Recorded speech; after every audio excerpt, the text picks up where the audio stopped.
Hello friends, जय जगन्नाथ। आज आम घरे टंगा जाइथिबा घंटा विषय आलोचना करिबा।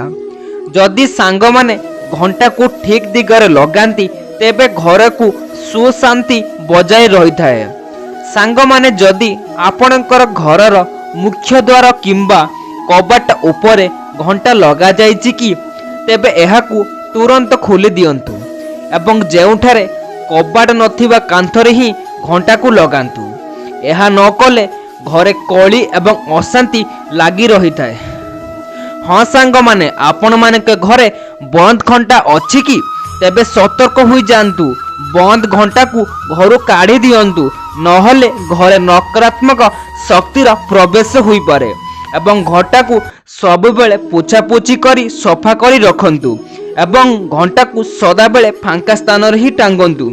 सदा बेले घंटा को समय 2 ରୁ 3 मिनिट आगुआ ही रखंतु। यह कले आपण माने सब बेले अलर्ट होई रहिबे, जा द्वारा आपण मानकर भल समय आसी थाए। तेबे फ्रेंड्स, घंटा को केउ दीर्घरे लगाइबा उचित जानिबा पूर्वरु ए भिडियोटी गुटे लाइक करंतु एवं यही परी वास्तुशास्त्र पई भिडियोटी गुटे सब्सक्राइब करंतु। तेबे सांग माने घंटा को सर्वदा उत्तर पूर्व किंबा पश्चिम दिगरे ही लगांतु, कहीं ना दक्षिण दिग हेउची यमराज बा जमंकर दिग। एही दिगरे घंटा लगाइले बहुत अशुभ होता है। तेबे फ्रेंड्स, जदि भिडियोटी भल लागिथिबो आपण मानक सांग साथी आगे भिडियो निश्चय शेयर करंतु। धन्यवाद।